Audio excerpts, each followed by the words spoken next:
দেখো এখন এই যে কার্তিককে যেখানে পুজো হচ্ছে সেখানে নিয়ে যাচ্ছে। তো ওই যে দেখো আরামসে আরামসে নিয়ে এসো। আমার হাত ধর হবে না এইভাবে না তুই তো ওইখানে ধরছিস না ওইখানে ধরছিস হাত ওইখানে একটা দে উপরে দেখিস এইদিকে ঘোর একটু ঘোর এই যে বাস এসে গেছে কার্তিক এসে গেছে এসে গেছে। দেখো এবার বসে বলছে ওই যে আচ্ছা।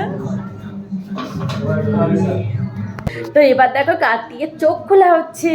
দেখো দেখো সেই জবের থেকে দিয়েছো তবের থেকেই আমার চোখটা বন্ধ ছিল খোলা। ওই যে দেখো দেখো দেখো কার্তিকের চোখ খোলা হয়ে গেছে। দেখো কেমন হচ্ছে আমাদের কার্তিক। দেখো এটা আমার মোবিল আমাদের ছোট মোবিল ভাই পেটে বড় ভাই ঠিক আছে হালকা দিক করা আর দেখাচ্ছি।